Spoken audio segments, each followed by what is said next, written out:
Welcome to the Tech Meme Ride Home for Monday, February 8th, 2021. I'm Brian McCullough. Today, the singularity must be near because all of our meme stories are colliding. Tesla has bought a ton of Bitcoin while Elon is tweet-pumping Dogecoin. Clubhouse is blocked in China.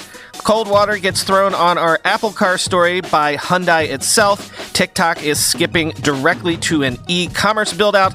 And Xiaomi's new global flagship phone. Here's what you missed today in the world of tech. I guess in our post-GameStop Wall Street bets world, I guess I should never be surprised to wake up to crazy news like the news that Tesla has bought $1.5 billion worth of Bitcoin and says it will start accepting Bitcoin as a payment for its products in the future, quoting CNBC. In a filing with the Securities and Exchange Commission, the company said it bought the Bitcoin for, quote, more flexibility to further diversify and maximize returns on our cash, end quote. Tesla also said it will start accepting payments in Bitcoin in exchange for its products, quote, subject to applicable laws and initially on a limited basis, end quote. That would make Tesla the first major automaker to accept cryptocurrency as payment. The $1.5 billion worth of Bitcoin will give Tesla liquidity in the cryptocurrency once it starts accepting it for payments. Tesla's move into Bitcoin represents an investment of a significant percentage of its cash in the investment. The company had more than $19 billion in cash and cash equivalents on hand at the end of 2020, according to its most recent filing. But the moves also raised immediate questions around CEO Elon Musk's behavior on Twitter in recent weeks, where he has been credited for increasing the prices of cryptocurrencies like Bitcoin and Dogecoin by posting positive messages that have encouraged more people to buy the digital currencies. 2 weeks ago, the billionaire Tesla owner added the hashtag Bitcoin to his Twitter bio in a move that helped to briefly push up the price of the cryptocurrency by as much as 20%. 2 days later, he said on the social media chat site Clubhouse, quote, I do at this point think Bitcoin is a good thing, and I am a supporter of Bitcoin, end quote. Bitcoin prices surged to new highs Monday following Tesla's announcement, reaching a price of at least $44,200. Tesla shares were up more than 2% Monday morning. Tesla warned investors of the volatility of Bitcoin's price in its SEC filing, end quote. Yeah, and about that Dogecoin stuff. In case you're not aware of Doge, it was sort of a joke cryptocurrency. That would be one way to put it. But also, maybe it's better to think of Dogecoin as the ultimate meme currency, especially in this age of non-fungible tokens and art now and collectibles on the blockchain. So this is what I mean by nothing surprising me anymore in the post-GameStop world. Dogecoin is maybe the ultimate meme play in a way. Elon Musk is a meme engine in and of himself, so his tweets pushing Dogecoin up from half a cent at the beginning of the year to around 8 cents this morning, even though Doge is sort of not an active project or even a viable one at this point. Yeah, to the moon for sure. As an aside on Dogecoin, I was involved in the filming of a cryptocurrency documentary 6 or 7 years ago that never got sold anywhere as far as I know, so I can't point you to any link to the video. I would if I could. Anyway, I was involved in the filming that happened here in New York City because they were covering this big crypto event in downtown Manhattan that about 200 people showed up for. It was at the height of Dogecoin mania. People brought actual Shiba Inu dogs to the event, and at the end of it, they put a Doge mask on the bull statue that's right behind Wall Street. Anyway, this morning I reached out to some of the folks that I met back then, and some of them never sold the Dogecoin that they mined all those years ago. They held it all this time and are, you can expect, very happy right now. Although some of them also sold Doge when it was suddenly popping towards a penny about 2 weeks ago. It had been stuck at like a quarter of a penny for like basically forever. Previous all-time high for Dogecoin was about a penny and a quarter. That was maybe 3 or 4 years ago. So I don't know, man. When you've got Elon Musk on your side, to the moon for sure, I guess. And the countdown is now over, I guess, because Clubhouse is now officially blocked in China, just as everyone expected it would be, quoting TechCrunch. Thousands of Chinese users suddenly found themselves unable to access Clubhouse on early Monday evening as the country prepared to start the week-long Lunar New Year holiday. Inside WeChat groups, Clubhouse users rushed to report the situation and help each other with ways to get back onto the red-hot live audio app. Audio drop-in startup Clubhouse was rapidly gaining steam in China, attracting a bevy of users early on to conversations on a wide range of topics. The app seemed likely to meet the fate of other US-based apps and services, however, namely a ban, and as of Monday, that indeed was what Clubhouse faces, as confirmed by TechCrunch. Users in China can no longer access the Clubhouse app, though the app's website remains unblocked. The app is unlikely to return, given how much the app's model would have to change to comply with Chinese internet regulations. As Clubhouse was not listed on the Chinese App Store, it's unclear how many people from mainland China were on the platform. A room discussing the 1989 pro-democracy Tiananmen protest, a taboo topic in China, reached the maximum number of participants at 5,000 this afternoon prior to the ban. Another room focused on the same topic attracted over 2,000 users. Clubhouse's API has been blocked on Monday around 7 p.m. Beijing time, censorship monitoring organization GreatFire.org told TechCrunch, end quote.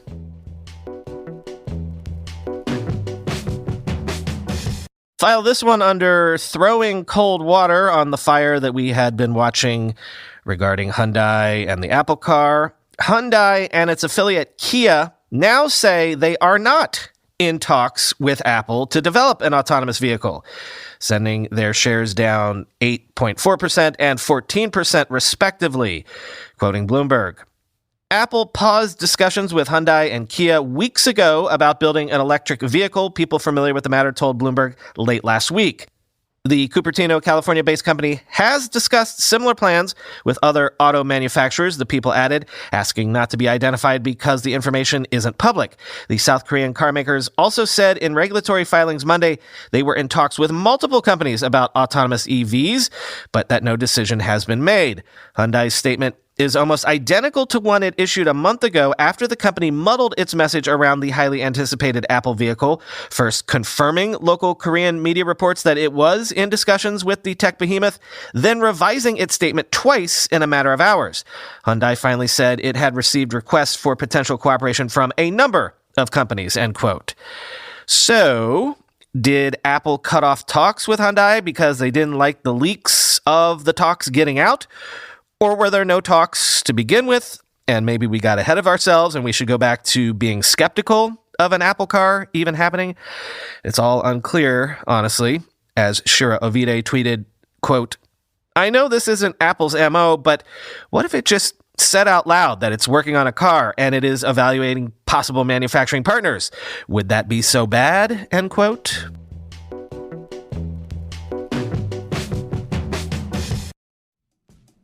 My boy Max has the eagle eye for when the KiwiCo delivery comes every month. Why does he get so excited? It's always a mystery! It's always a mystery, yeah.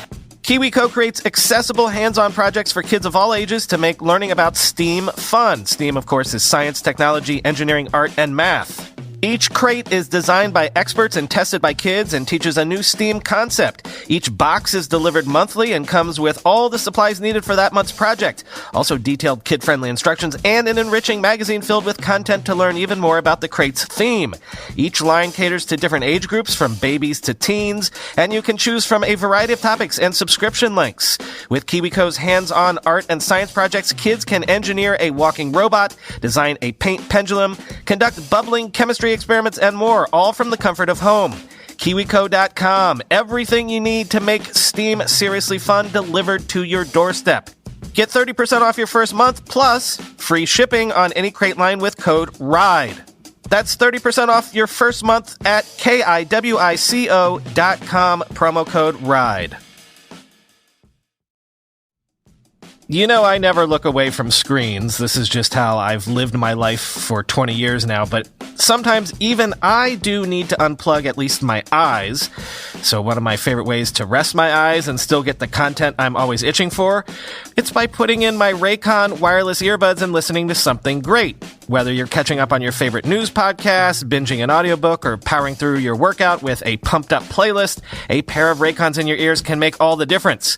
This is a Raycon household. I told you. Here's my wife. Raycons are really good at blocking out the world. And with 2 kids remote learning here with us, believe me, you need that. And no dangling wires or stems to get in your way. Raycons come in a range of stylish colors, but also with a comfortable in-ear fit for a more discreet look. The best part is Raycon makes great sound accessible to everyone with wireless earbuds starting at half the price of other premium audio brands. Raycon's offering 15% off all their products for my listeners, and here's what you've got to do to get it. Go to buyraycon.com/tech. That's it. You'll get 15% off your entire Raycon order, so feel free to grab a pair and a spare. That's 15% off at buyraycon.com/tech, buyraycon.com/tech.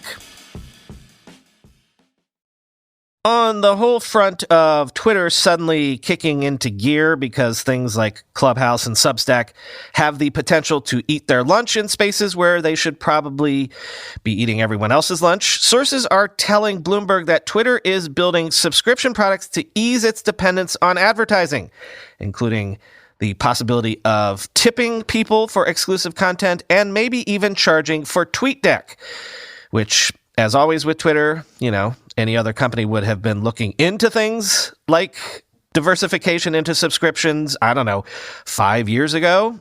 Quote, to explore potential options outside ad sales, a number of Twitter teams are researching subscription offerings, including one using the codename Rogue One, according to people familiar with the effort.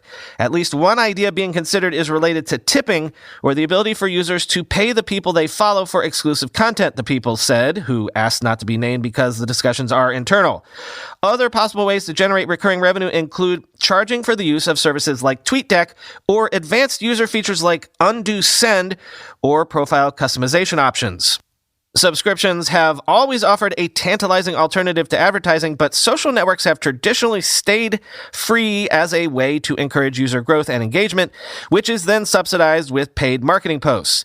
Still, Twitter Chief Financial Officer Ned Siegel said on a call with investors last year that a subscription option of some kind would offer sales durability, and recurring revenue is more consistent than advertising spending. Siegel cautioned in July that Twitter was not only, quote, very, very early in exploring a subscription service, but also plan to be picky about how it goes forward. Quote, we have a really high bar for when we would ask consumers to pay for aspects of Twitter, he said.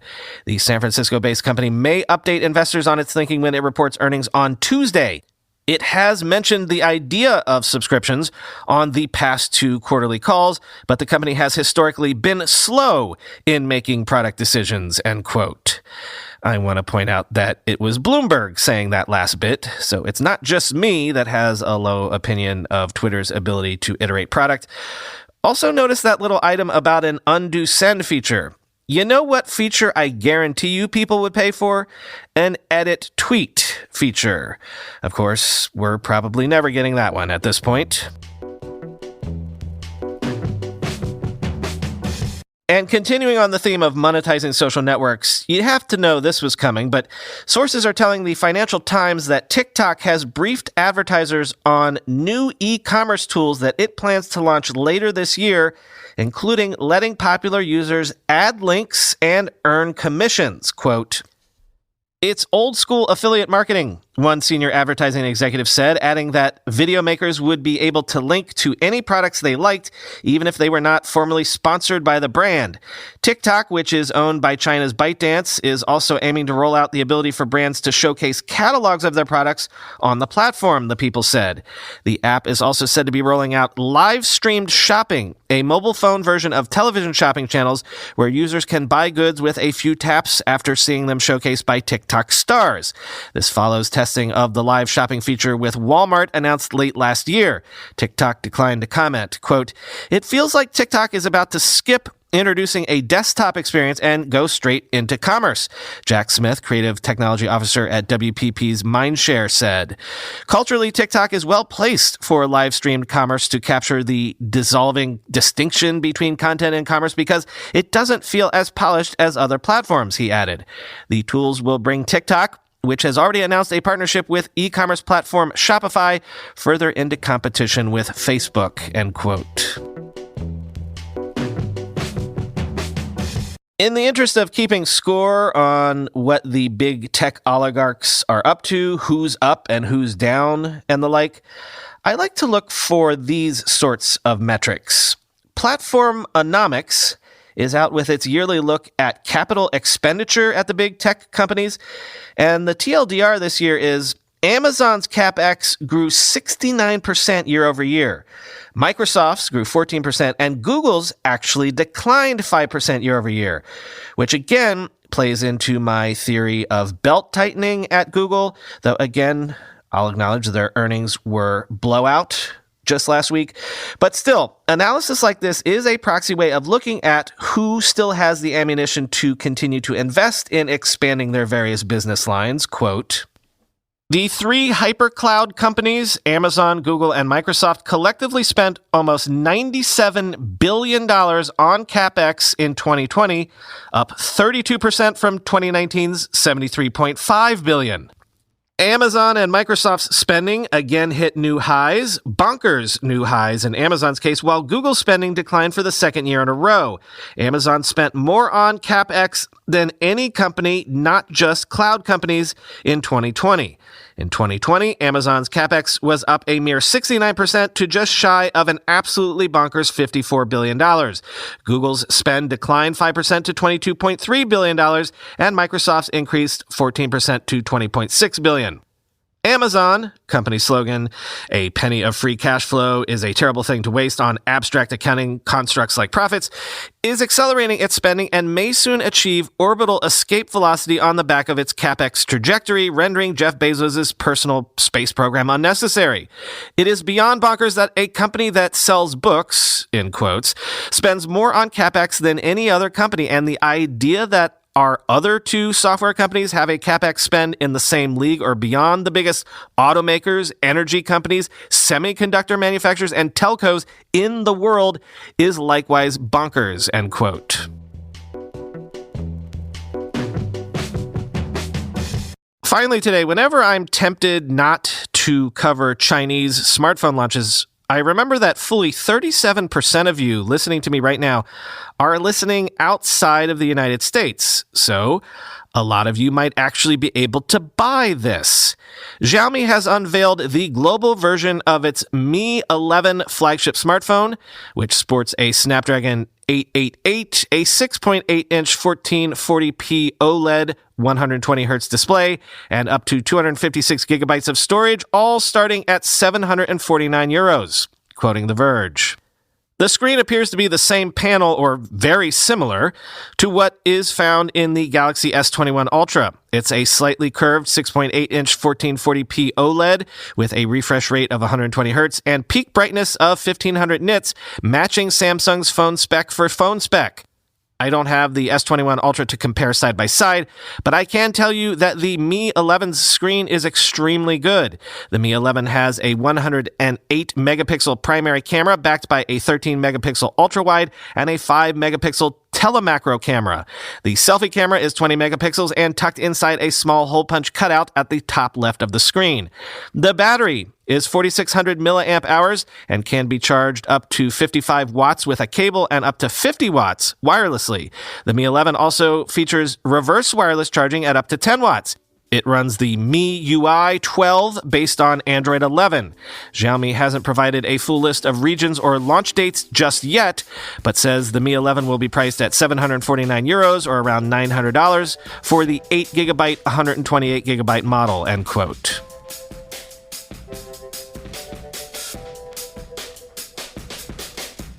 So, since, as an American, I think I'm required by law to at least mention last night's big game, note that Reddit had a 5-second commercial that you could only read if you got a chance to pause your TV. If you did so, you saw a faux Reddit post that said the following, quote, "Wow, this actually worked. If you're reading this, it means our bets paid off. One thing we learned from our communities last week is that underdogs can accomplish just about anything when we come together around a common idea.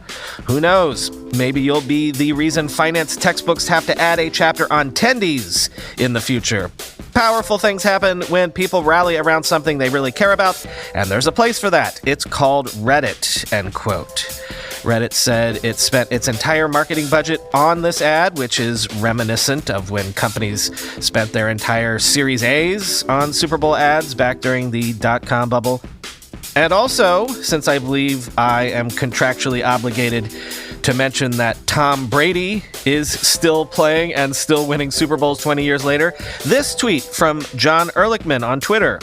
Some businesses that advertised during Tom Brady's first Super Bowl included AOL, Blockbuster, Radio Shack, Circuit City, CompUSA, Sears, Hot Jobs, Yahoo, VoiceStream Wireless, and Gateway Computers, end quote.